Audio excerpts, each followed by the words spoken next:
Kirblog with just Martin Billany. The voice of Nylocke, and also his cock is where he shoots his pee-pee. Best intro. I don't shoot pee-pee at my cock. No, Best. I that's scientifically inaccurate. I don't understand. Wait, that's where I'll shoot my pee-pee. No, that's where I shoot it from. Out from, yes. Yeah, you didn't say that in the song. I- It's a very important thing about writing the parody lyrics implication. to songs, This is Curb. They this have is to actually work and make sense, and you know. Christ Almighty. This is the best possible way we could have ever started a Kirblog. Nylocke, dragon of being pedantic Dragon about of- song parodies. Dragon of just lynch me and call me done. Hi, everybody. Welcome to possibly the second to last Kirblog of Who's after me? Of TOMEvember. Just me by myself. Oh, Just me by myself interviewing myself. It'll be very sad. But best for last. no, I mean, you flatter me, but okay. So this is hilarious because within the busy schedule of this lovely man, we are recording this on Thanksgiving, which and also in the middle of him being sick and busy with 7,000 things. I'm already over being sick. That's done with. Okay. Yeah, I'm just recovering. I'm just recovering from recovering. Okay. Well, thank God. Well, nonetheless, I'm joined by Martin Billany, aka LittleKuriboh. Hi. My God. Hi. Dude, I'm really glad that we're spending Thanksgiving morning, early afternoon together. Yes, I'm really glad because we're not going to be able to see each other over the weekend because you were busy. But I'm happy that I managed to snag you today. We were not sure if we were going to be able to because he was swamped with stuff. But I'm very glad we were able to have all 5 of the leads together. This was great. We missed you terribly during the charity stream, but I missed you guys. Where was I? I was at a convention. I think you're in Florida. I was in Florida doing Fandom Con in Fort Walton Beach, and I love those guys. I love Fandom Convention, but I definitely missed being on the charity stream. That's all right. Well, we raised about $1,700, and everybody loved your little intro thing as Nylocke, which also thank you for making the time to do that in between everything else. And it was fun to hear. It was fun to hear Dragon Man yet again for the first time in a while. Dragon Man. Martin. Nylocke. Oh my God. Dragon Man. And then he does the final smash, and that one guy screams really loud.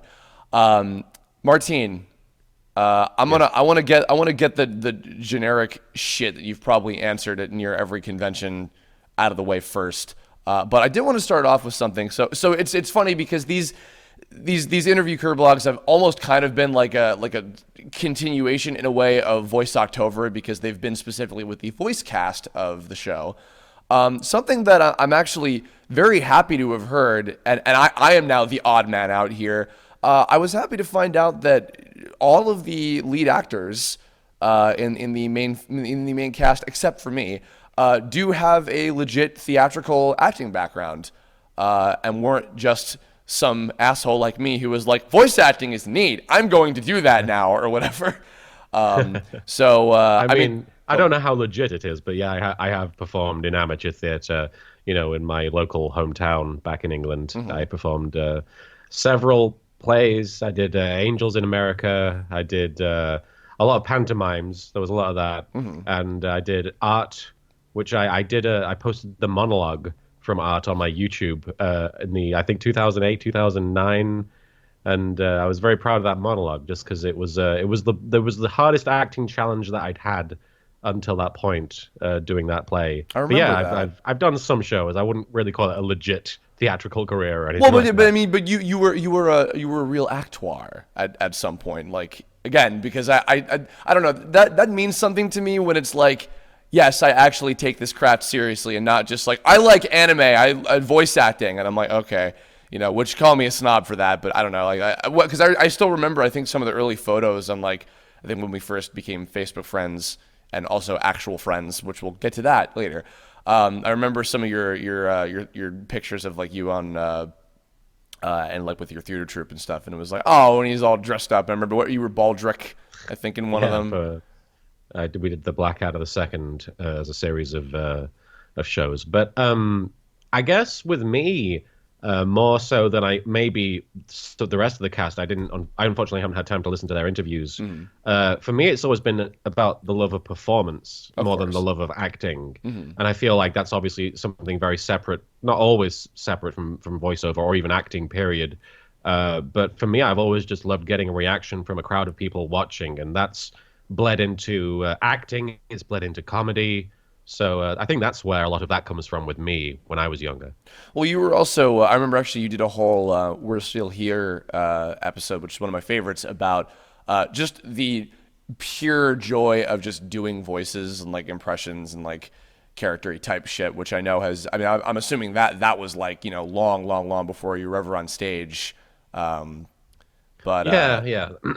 That was back in school. That was when I was like 8 or 9. That would start. I would start doing impressions of my teachers because a lot of them were very eccentric, and a lot of them had been around for decades and had developed all kinds of strange quirks, personality quirks, and that just made them, more than any character on television. I found my teachers to have the most sort of exaggerated, cartoony personalities of any people in my life, and because I'd spend like every day listening to them speak about everything, I would adopt those mannerisms, and I'd, when during break I would do impressions of them. I'd stand in front of the class and pretend to be the teacher, and it would get a reaction. I talked about it in the We're Still Here, just seeing people, because I'm a quiet, I'm a very quiet, shy person, and when I do speak, as you can probably hear, I'm kind of mumbly, I'm kind of neutral sounding all the time. Even when I'm talking about something I'm passionate about, I'm just sort of mumbling about it usually. But when I start enunciating, and when I change like the pitch of my voice or the accent or just any quality of it to where it's so pronounced that it becomes a different person, you see that reaction in people. You see it and you feel it, and that's not something I've ever lost. I've never forgotten how much I love that feeling of just surprising someone in a positive way, because even if they think it's stupid, even if they're laughing at you, you changed something about their day. You distracted them long enough to make them be like, that's ridiculous. Yeah, of course. It's funny on the note of the teacher thing too. You remind me that the likes of Mr. Mackey and Mr. Garrison of South Park fame evolved from that exact same concept. So good company within that. I know that this is like literally every interview ever, but I mean the really short version of, I mean, how the abridged version, you could say, of how Yu-Gi-Oh! Abridged came to be. I know, but for anybody out there maybe that doesn't and would be curious. Well, Yu-Gi-Oh! Abridged is, for those of you who don't know what it is, if you're watching this and you're just a fan of Tome, you might not know what I've done outside of it. I started in 2006 this parody. I did a series of videos, all Yu-Gi-Oh! Themed, because it just was what I was into at the time. And I'm the kind of person who, when they're into something, they're completely obsessed. They're like, they have to absorb every element of the fandom and of the medium that you can. And so I was obsessed with the Yu-Gi-Oh! And this was when YouTube first came out. This is when YouTube literally, was the Wild West, and people were uploading videos. You couldn't upload videos longer than 10 minutes, I don't think, back then. Yep. And remember that. there were a lot of different scenarios and situations and rules. But I was like, look, I have a very basic video editing software. I like doing voices, and I'm really into this Yu-Gi-Oh! Show. I'm going to throw together a bunch of videos to express that. And the first two were just like me taking audio from different sources and laying it over the footage. Like you've probably seen a lot on YouTube these days even. But then I think the third or fourth video I did, I was like, look, I like this show. I want to take part in the fandom. I want to do something that's sort of like a fanfic, but is funny as a video. And then I was like, well, what if I just, take this show that I like, that has a lot of people see it as this ridiculous just merchandising ploy, like a big commercial thing for children. Mm-hmm. But I thought it was a really good story, and I thought it had some really strong characters. And I felt like if I were to take out some of the weight, some of the card game stuff that a lot of people are put off by. I understand that it's a big intrinsic part of the show, and there are people who love it, but a lot of people just see that card game aspect and they're like, oh, this is just a commercial. Mm-hmm. And I thought, what if I just take the characters in the story and let them breathe and just tell jokes through those characters? And so I wrote episode 1 of Yu-Gi-Oh! Abridged, not even knowing if it would get an episode 2. I just wrote, this is the first episode of the show. in 5 minutes, and it's funny, and I hope you enjoy it. And then 10 people liked it, I think maybe 20. And then by episode 5, when I just kept going with it, it just blew up. It blew up into this huge thing because, one, I think people were just excited to see something new that was Yu-Gi-Oh related because the show had just finished.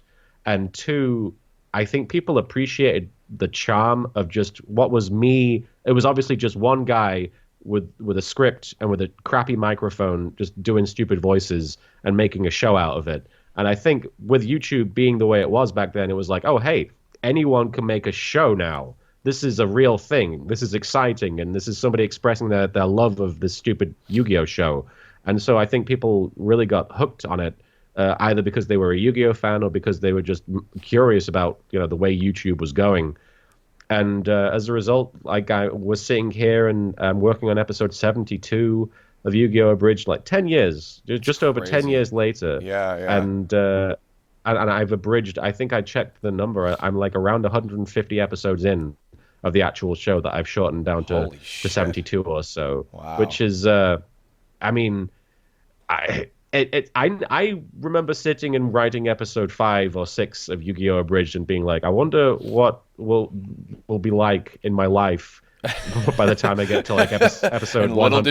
Little did you know that first time, hey Joey, Earth to Joey started up like you. I still vividly remember. I was in high school to date ourselves. I was in high school when the show first hit. And I think somebody from like Fireball 20XL, when that was a thing that existed, linked it to me. It was like, oh, dude, you got to see this shit. It's hilarious. And it just seemed like overnight it became like this thing that suddenly everybody I knew what that was. Oh yeah, that Yu-Gi-Oh thing, or like even I remember like in my later high school, like by the time you and I had become like better friends.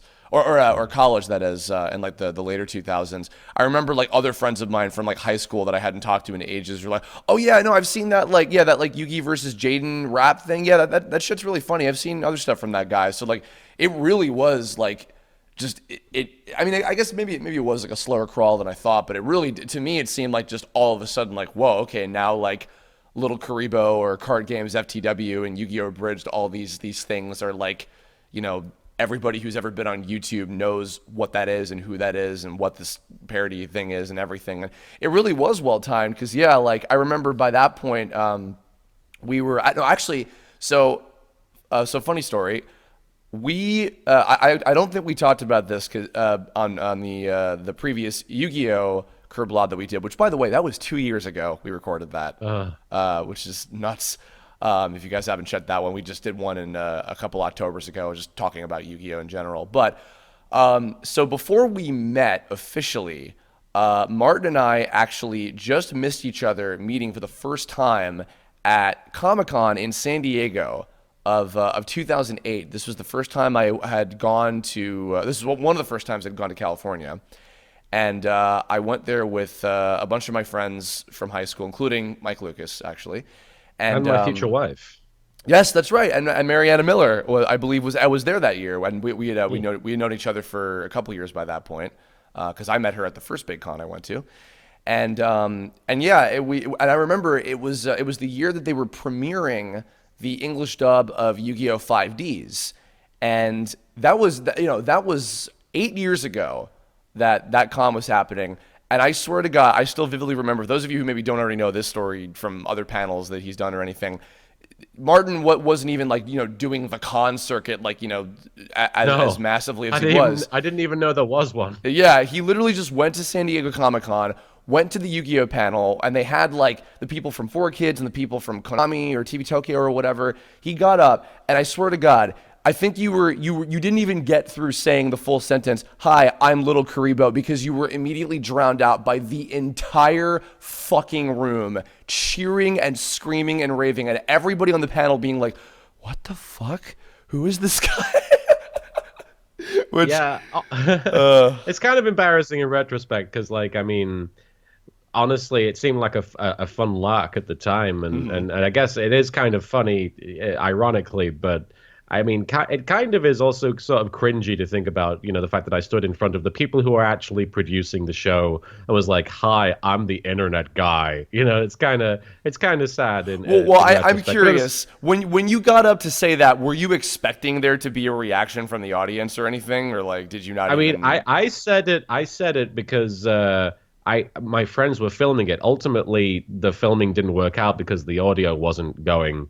Oh, They didn't okay. have the microphone turned on because the whole reason that I was at the panel, I wanted to see the dub, but I was also encouraged by this guy that I used to be friends with to go there and film some stuff.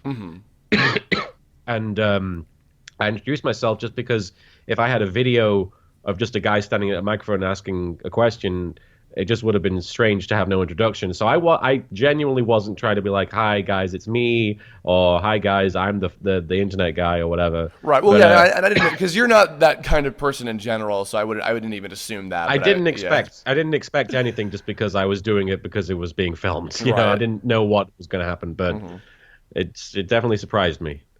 I guess actually this is kind of a funny segue. So because this is now I think early college for me. This is like mid to late 2000s. I'm in the midst of doing Parody Rangers and I'm going to SVA and everything. Do you remember the very first time that you and I interacted? I mean, I know it was LiveJournal. Was this related to the Vic Mignogna thing, or was this Super Parody Rangers No, I voiceover? think I know Parody Rangers was after that. So okay, to tell this story. Was it the 2 or 3 year anniversary of Yu-Gi-Oh! Abridged? I think at the time I can't I think the remember. first one was the second year. I think the 2008 I did the puppets initially. That's right. Uh, yeah, I did this the second anniversary spectaculamathon or whatever it was, Of and Yu-Gi-Oh! we had a Abridged. bunch Yeah. of Yu-Gi-Oh! Bridged. Yeah, or I can't remember if it was of the show or if it was of the channel. But I had a bunch of plushies. I had a Yami Yugi plushie. I had an Edward Elric plushie.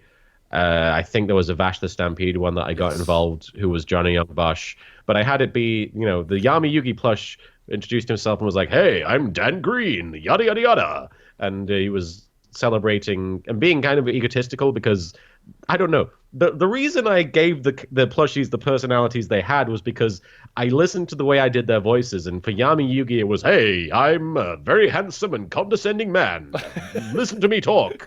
And then for the Edward Elric plushie, I had him be Vic Mignogna, and my I do a terrible Vic Mignogna impression, but it like my best approximation was something like, "Hey guys, I'm Vic Mignogna," and so that voice, and I genuinely had no concept of him, which is part of this story. I had no concept of who he was or any kind of, fictional reputation that he had.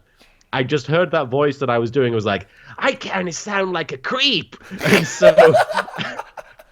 and so I just sort of made him be like, "Hey guys, it's me, Vic Mignogna. I'm gonna do whatever I want," kind of showing up and ruining the party and throwing up on everything and getting drunk, and that was just this random personality that I signed him. And after I posted this video, which had Dan Green being Dan Green and Vic Mignogna throwing up and stuff, you contacted me. I think you Yes, messaged I me. did. I got a hold somehow. I don't remember. It might have just been on your live journal somewhere. I got a hold of your AOL Instant Messenger screen name, and Oh my God. ladies and gentlemen, my first interaction with Martin Billany over AOL Instant fucking Messenger was warning him of because at the time, and I don't know, he's probably chilled out. Sorry, Vic, if you ever hear this. Vic Mignogna, from my own first and second hand experience, had a little bit of a sensitivity to being made fun of by people on the internet. And Martin, and I could tell that Martin didn't know anything about this, and didn't have the extensive knowledge of the industry like I did. Like I say, I'm jerking myself off at motion as I say that, everybody. But good. Enjoy that visual tonight. Happy Thanksgiving in the past, everybody. Anyway, I was contacting Martin to warn him about, dude, you might want to take that video down or like adjust it or something because you might have Vic barking down your door and Well, etc. you were mostly warning me about the what were they called, the Rising Oh, Bull the Risen Bull Rangers. Rangers. Yes, that Yeah, also. Yeah, I think was certainly a I part of think it. you were like I don't think you were talking about them specifically, but you were like, a lot of fans in general tend to react very emotionally, and I had experiences with that from other fans of other things that I've Yeah. made fun of with Yu-Gi-Oh! Abridged. So I was like, I understand. I think I'll be ready for it when it happens. I think that was Right. my reaction. It was. Yeah, you were. I remember you were completely like, "Oh, don't worry about me." And then I think after that point, I was just kind of like, "So, how you doing?" And then we just kind of started talking about shit. I was just I want to know how like were you worried about contacting me? Were you like how did you think I would? Because I never really put any of like how I really am out there at that right. point. I hadn't. I mean, my live journal I think was the closest I'd come to really communicating with the outside world. But were you like afraid? Were you like just like oh man, I hope he's not a dick No, or you know what? Honestly, I don't think I had any kind of like. Well, for one thing, you seemed like a very nice guy from all like the videos that I'd seen. Like I never gotten any kind of like, you know, predisposition of like, oh, maybe he's like, too cool or like, too busy for talking to random people. I mean, maybe it's because of the you? fact that also you just responded right away. I was like, oh, okay. Like I don't know, Right. maybe I just honestly I don't think I even thought about it that hard when I Okay. first reached out to you, and then like from there I remember we talked a little bit more, and then I think after that was when so also kind of funny story, there was in one of the jokes that you had about kind of basically making Yami Yugi into this like jokey version of Dan Green, or just really just by name, not by personality. Dan Green isn't like that in real life, but Right. nonetheless, Right. I remember there was some joke he made about how, by the way, I was one of the Ivan Ooze henchmen in the Power Rangers movie, and I'm like, oh, funny story. I happen to be working on a parody of that, an animated version of it or whatever. Would you like to do a little thing of that? So, if any of you guys have ever seen Parody Rangers the movie, I had Martin do his Yami / Dan Green voice for one of the little Evan Splooge rat henchman things. Our, Why did I say that he was in the parody range? What? no, No, no, no. Why did I say he was? I couldn't tell you, but my God, didn't it work out so beautifully? It was so perfect. So it's like, ooh, I for my genuinely purposes. don't know why I did that. It's probably just one of those like off the cuff. Like, I'm playing with a doll. I don't fucking know what to say. Whatever. Yeah. But so I had you record one of the rats, and that was cool. And then after that, I remember you were starting to do more podcast interviews, and Oh yeah. and from there we had you on Wachow, which by this point I've made no bones about. Like, yeah, that was a thing. It exists. Okay, everybody, whatever. We had you on Wachow for an interview, and we just kind of all got along at the time, like that friend group, and we got to know you more, and you liked talking with us. And then about a year later, we hung out for the first time in person at MagFest in I think that was 2009/10 because I believe it Flash was 10, yeah. on it was on the weekend of Yes, New Year's Eve. Yeah, it was my birthday. Yeah. Yay! Um, and it was interesting because kind of going back a few subjects ago, excuse me, when you were talking about how like, oh, I'm very like quiet and docile by nature and everything. That was something that I also wasn't super surprised by because, God rest his soul, but Robin Williams and entertainers like him, are incredibly massively rangeful and expressive and over the top and everything with their performances. But then, just as a normal guy, I had always heard from other interviews and people who'd worked with them that he was, a very, very like, quiet, kind of to himself type guy. And then when he, was ready to let loose, he would let the fuck loose. So when we hung out at MagFest, and we had a guy, and Moscow was there, and some other friends at the time and stuff, and it was a really good weekend. And I remember we had a lot of fun, and we did that Dragon Ball Z panel, and we did the fucking manga reading with the sound effects from the little Mario button clicker thing I had on me or whatever, and we were making jokes the whole weekend. It was really fun, and that was like kind of our first bonding experience. And then also of course I can't help but mention I think one of, if not the first Skype call we were ever in. I think there was just some silence for a second, and you just started doing from Diddy Kong Racing. Fucking- Would you please recreate? La la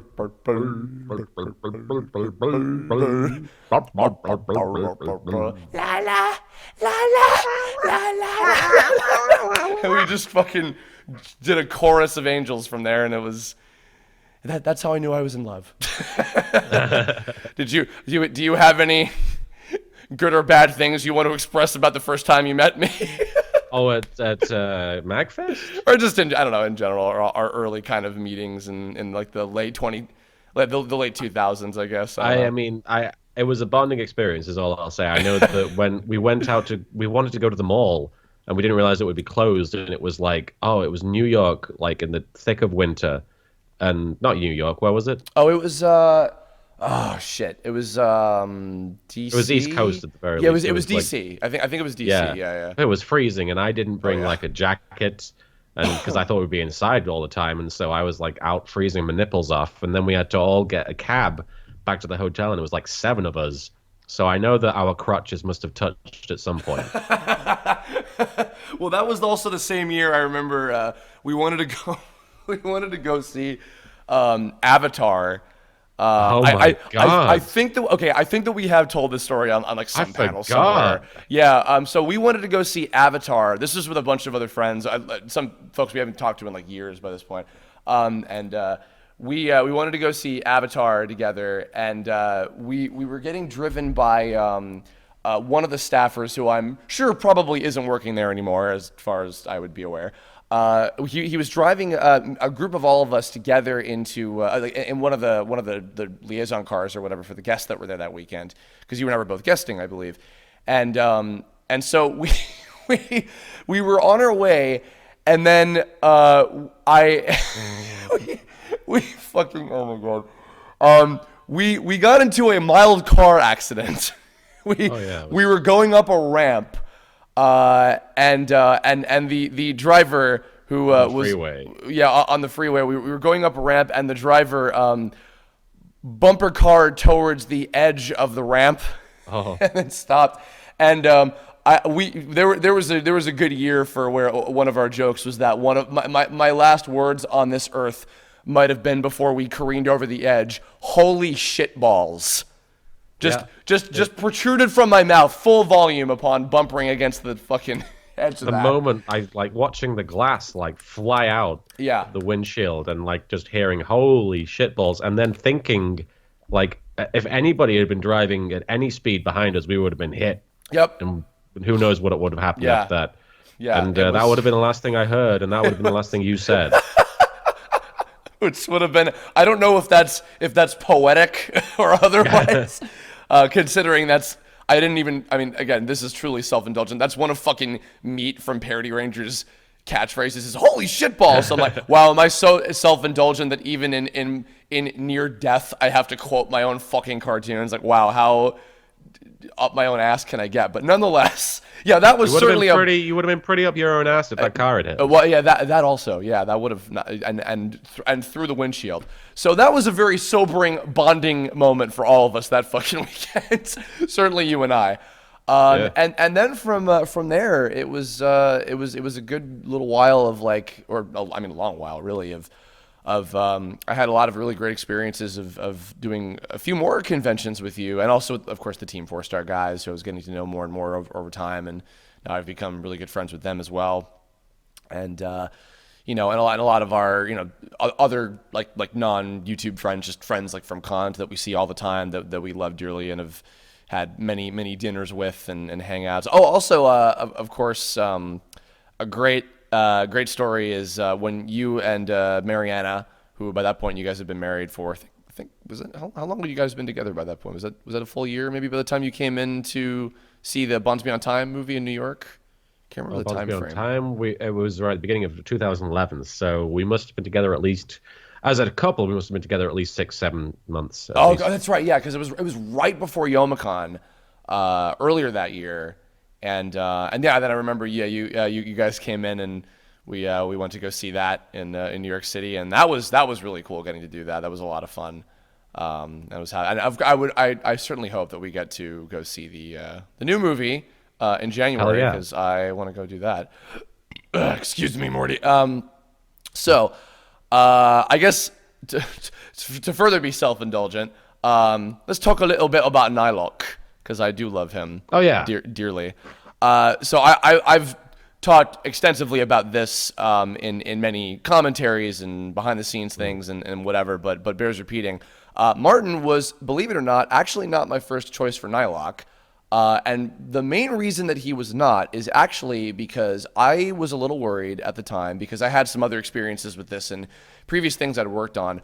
I was worried that if I had Martin voicing a main character in Tome, that it would have come off as very like indulgently like featuring LittleKuriboh and blah, blah, blah kind of thing. And I didn't want to make Martin into a novelty for the casting choice.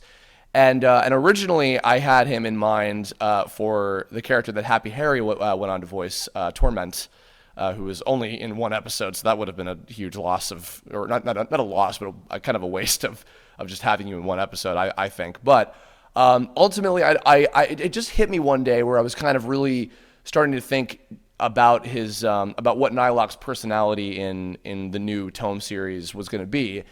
And just I had a moment one day. I think we might have even been at a con together. I think you know what? No, I remember. I think it was Anime Next in New Jersey where we were hanging out, and I think that was the first time I met Jesse and Mike, maybe, because I remember they were there, and I finally decided, like, you know what, Martin is the best performer, genuinely, for this character. It's not a novelty. It's not a whatever. Like, also he's my friend. Like we've known each other for like a few years by this point. We've gotten to be really close.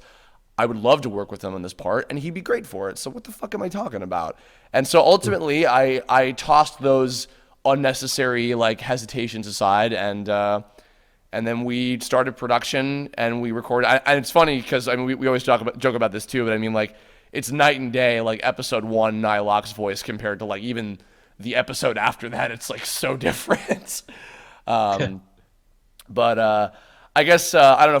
From those early days of when we started the show, any fond memories or things that stick out about like when you first kind of donned the cape of the Lizard Man, as it were, or. I do remember you saying, and I've recounted this a few times to people who ask about the origins of Nylocke, and I remember you saying that he was like a cross between Yami Yugi and Esperoba.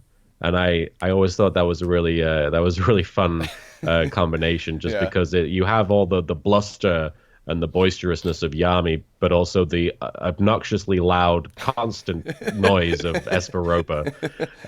But it was fun trying to make that a likable character. And I remember there was a lot of resistance to Nylocke initially. Like, I mean, you don't think about it these days, but everyone piled on Nylocke almost all the time for just being a joke character and for just being a catchphrase. And I remember thinking, well, I mean, he's going to eventually grow as a character, guys. You can't just judge him based on his, introduction. But I do remember there being a lot of resistance to Nylocke and being a little bit disappointed, just not because of anything that, I'd consciously done, but just because they were rejecting just the idea of this guy. And I felt, I guess in a way, it drew me closer together with Nylocke because, I saw him as sort of the kid nobody wanted in the group, and the odd one out, the unpopular kid in the class. And I was like, oh man, don't worry about it. They'll like you eventually. They'll come around because they just haven't gotten to know you yet. So for sure, yeah. I guess I had a very early kinship with him. Well, and it's funny too because so episode 1 of Tome in general, for some good reasons, was met with a lot of criticism, and it's certainly the most like I'm figuring this shit out still episode, I think, of the whole series more than anything else. But actually, Nylocke and Raccoon were both met with actually a lot of like I don't know, these characters seem kind of like meh, or like really obnoxious or whatever, and it's hilarious because now of course both Nylocke and Raccoon are some of the most, if not the most, beloved characters in the entire show. But actually, on the note of Raccoon too, once Devin Mack, of course, the voice of Raccoon, who is also in town at the moment for Thanksgiving because American Thanksgiving is better than Canadian Thanksgiving. Sorry, not sorry. He British was actually Thanksgiving is great. That's true. Mac had actually suggested like some notes on the direction in terms of the vocal performance of how I could push you with Nylocke in the future episodes, and from episode 2 onward, I think we made a lot better changes in terms of variants, because I think that my locking into the just Yami and Esperoba combination was a limitation, because really what it is Nylocke, just vocal wise, not personality wise, Nylocke is kind of like a Yu-Gi-Oh! Abridged greatest hits kind of character, because he really does have like little bits of like everybody, your entire vocal repertoire, and even some of your, I would say your stage background too, because he is that very Shakespearean epic sort of storyteller. And I mean, I didn't do so much of that on the stage. well, but but I mean, the spirit of the theater, as it were. I mean, already I was in love with like what we were putting together with him, and I knew also with a lot of the stuff that I was planning in the future episodes, with episode 6 with that big moment between him and GC was something I was really looking forward to. And that was, I think, the moment where even anybody that was still kind of like about Nylocke by that point, they were like, oh, this character, oh my god. And also I imagine the theme song was probably a nice addition as well. I often say, when people ask me like what my favorite character is, like, it's hard for me to pick just one, but I mean, when I have to give an offhanded answer of just like picking one off the top of my head, the reason that I often say Nylocke is because of truly how happy he just makes people. He's I always describe him as he's like this pure force of good in the world of Tome, i.e. the game world, and also the world of like the show's story, like with all the people that he's surrounded by and everything. He's a pure unrelenting force of good that is always upstanding and doing his best, and inspiring people around him and everything, which and even now, which as I've kind of taken up the mantle of the Nylocke Twitter, and I've been tweeting little bits of happy every day since you gave it to me, actually. I don't know, it's something that I sometimes in some ways, even more than the show itself, I'm proud of just Nylocke and how well received he has become, especially compared to since episode 1. And when you think about it, I mean, you have often told me now, which I'm very, very flattered to hear, when you go to conventions now, you get more than a few people coming up to you asking or talking about Nylocke. Do you have any? I know you interact with hundreds of people every weekend when you go to these cons, but do you have any particular things that maybe stuck out about people who are fans of the show that like went up to you about that or anything like that? Oh, I mean, usually they just come by and they mention it, and I'll do a few lines. Like I'm always happy to jump right into Nylocke. I'm always hesitant, because when people come up and they say they like Yu-Gi-Oh! Abridged, I'm always like, well, who knows what character they like or even remember from it. They might have watched it 10 years ago. But anytime people are like, oh, I love Nylocke, I'm like, oh yeah, absolutely, here's Nylocke, and it's me, yes, welcome. And then they'll always get a kick out of it, and they'll always really enjoy when I do the catchphrase and I throw something in there that's personalized for them, and that'll make their weekend. I remember there was one guy I went to San Japan in San Antonio who he had his own OC for Tome, and he was like, do you mind if we have a conversation with my OC meeting Nylocke? And I was like, sure, man. And we had like a little 2-minute dialogue between Nylocke and him. And he was really touched by it, and he thanked me for it. And it's like, wow, that's a really big deal that he got to do that, because at the end of the day, he's very invested in not just the Tome idea, but in the characters and in the world. And he's even gone as far as to put himself in there, and he got to live it just for a brief moment, and that was really cool. It always means a lot to me when I see people, because I'll host panels and I'll be like, I've done this and I've done this, and then I'll mention Nylocke, and he'll get a nice little a cheer from the crowd. He'll get his own little fans. That makes me happy. I mean, on the note of the guy with the OC as well, I mean, that's also been very meaningful to me too, because like I keep a close eye on the Tumblr tag, and I know I've seen a lot of like long running OCs, some of which have become background characters in the show, and like to have this kind of show where people feel like they're literally a part of it in some small way is really cool. And I mean, and Nylocke is kind of that nexus, because he always has that kind of attitude of just like everybody around him, he'll try to have like some kind. I think that's what was kind of beautiful about it. That might have even been one of the reasons why I just kind of had that dumb moment of like, because Nylocke, at least this version of him that I had come up with, because he's very different from the TV Tome Adventures version of him, where barely had much of a character. He is a lot like you, I think, in a lot of ways, in a lot of really good ways.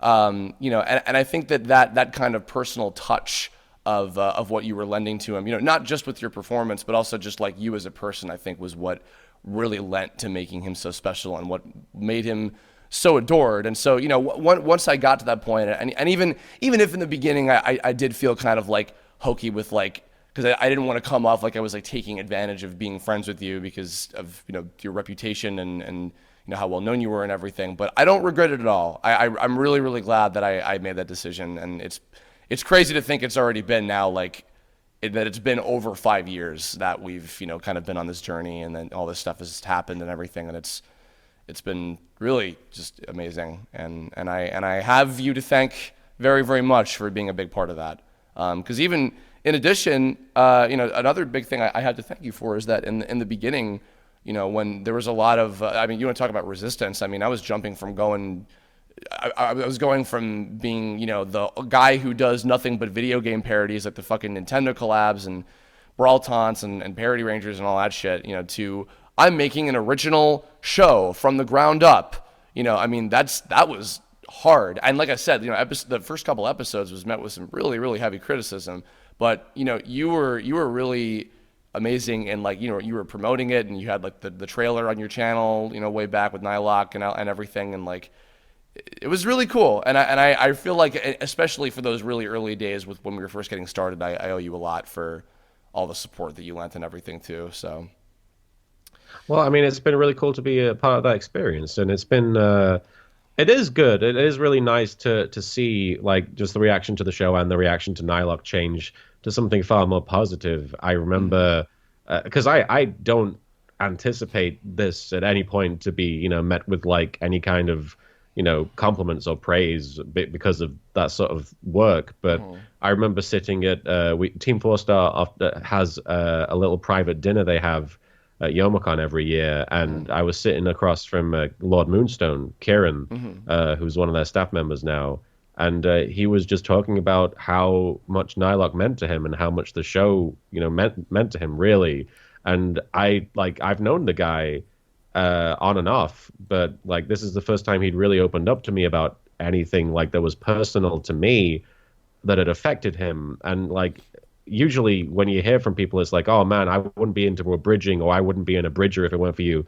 But he was really praising the work that you and I did with Tome and with Nylocke specifically, and that means the world to me, because that means that we had a positive effect on someone that I just never would have expected, that I knew already, but he experienced me through a different means, and it left a very positive impression on him, and that was us. We did that. Oh yeah. Much love to Kieran and Grant, Master Ruggles as well.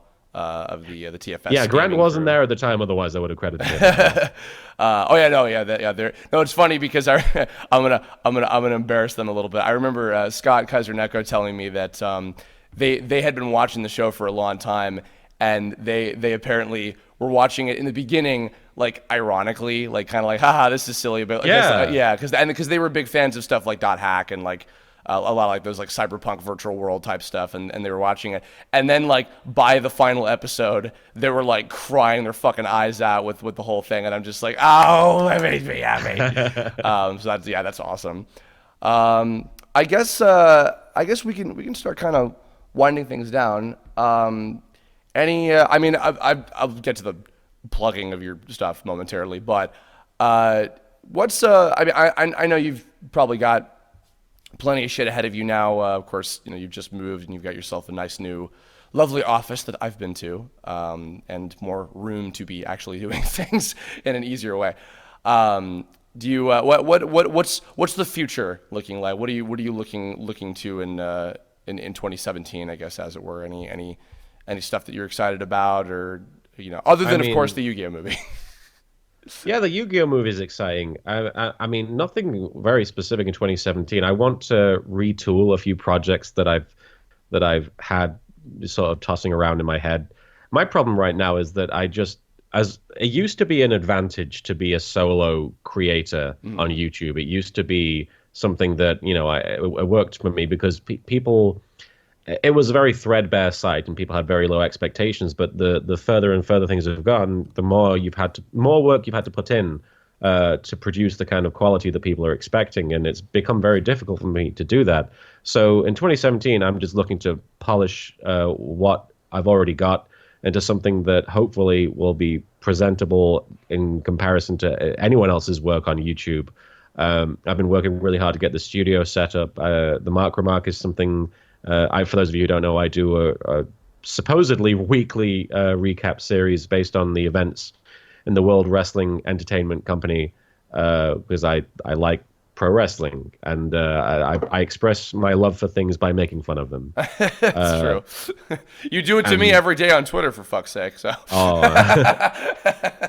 but the Mark Remark is something I'm going to keep going with. I'm like I said, bouncing a few ideas back and forth, but I want to make sure more than anything in 2017 that what I'm putting out is something that I'm proud of and is something that I'm not ashamed to put next to something that somebody else has created. Because a lot of the time I felt that way. I felt like even with a lot of your work, I'm like I don't match up to that quality and that amount of production value, or even the amount of integrity that person has with their work. And I just want to get back and do that with the stuff that I'm doing currently. I just want to make sure that it's something that I'm proud of.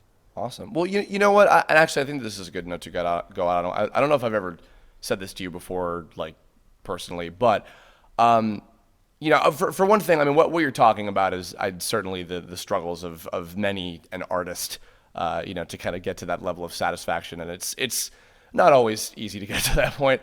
But something that I really admire you a lot about. And I've told Scott this before too. I keep shout out to Kaiser Neko because I mentioned like 3 times today. I've talked to Scott about this, and I think he even agreed with me about this. Something that I think sets you apart from a lot of other people online is that I think, obviously Yu-Gi-Oh, Yu-Gi-Oh Abridged is still popular and still makes people laugh, and all the stuff that you do is incredibly entertaining. What I personally think is the case is I think that more than anything, the people who are fans of you are fans of you, the person. More so than the stuff that you make, because the stuff that you make is great. But I think it's because that people know that you're like such a good guy and that you care so much about what you do, and that like you care so much about entertaining people like genuinely from the bottom of your heart. And now especially, I mean, even with stuff like We're Still Here, which because I mean, you've explained what everything else is. But if to anybody out there who don't know what We're Still Here is, do you want to talk about that a little bit? Sure. I do a weekly series on my experiences with depression, which I was diagnosed with depression about, I want to say almost 3 years ago now. And it's just something I've been trying to live with. And I find it easier to talk about it.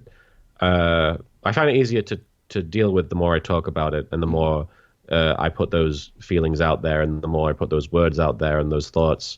And they just, when you sit and deal with them on your own, it becomes unbearable. And I found that through group therapy and through solo therapy that, just talking and sharing things that I'm going through help me, and they seem to help other people, even if it's just to recognize them and to understand what someone else is going through will help you understand better what you're going through. And every week I try and put together like a 10-minute vlog just talking about how I deal with certain things, how I don't deal with certain things very well, and just what I'm trying to. I think Taka referred to it on Twitter as like mapping this sort of dark ocean that you're lost amidst, and just so that if anybody else finds themselves lost at sea at any other point, they'll have a trail to follow.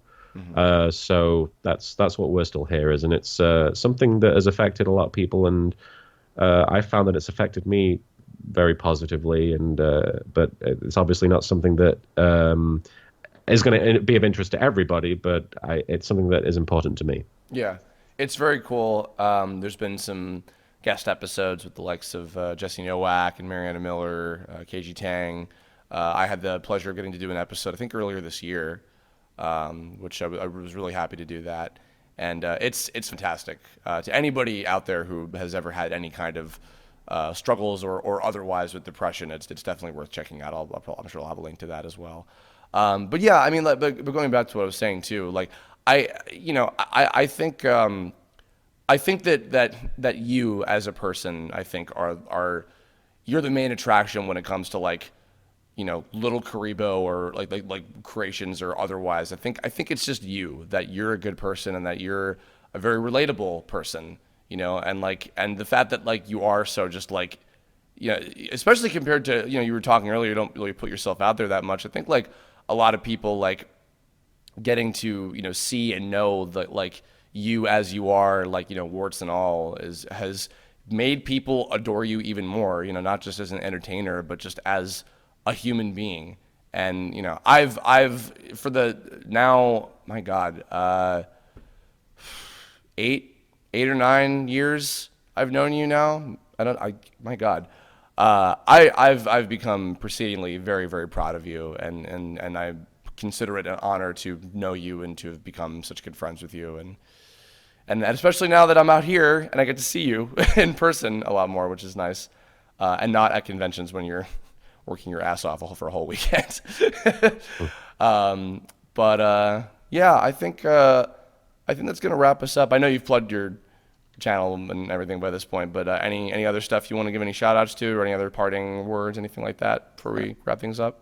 I mean, just shout out to Curb and everything that he's doing right now with his channel and all of the future projects. I don't know what's going to happen with Tome, but I would be surprised if this is the last we've seen of it, right?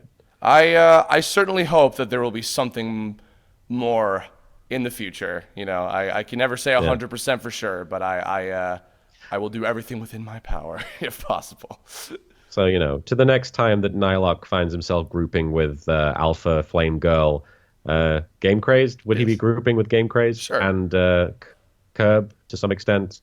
To the next time. I'll see you next time we log in. Yes, indeed. All right, well, Martin, thank you so much for joining. And to everybody out there listening, if you have any comments, stories, anything like that, or any memories you want to share about whether it's Nylocke related or Martin related, Yu-Gi-Oh! Related, anything at all whatsoever you want to leave in the comments below, please feel free. And as we're kind of wrapping up TOMEvember, just actually on the day of Thanksgiving, I released the very silly Tome acapella test tracks on our Bandcamp page, which you can download if you feel like subjecting yourself to that. And we should have one more, hopefully if it'll be ready in time, one more little cool surprise regarding Tome before the month wraps up. I'm going to be having the last Kirblog of the month be with just myself. It'll be looking back on now 3 years of Kirblogs that I've been doing these now. Good God. So look forward to that, and then we'll be jumping into Pokecember as we wrap up the year of 2016. And that'll do it. So that's it for me. That's it for Martin, and we will catch you all next time. Farewell.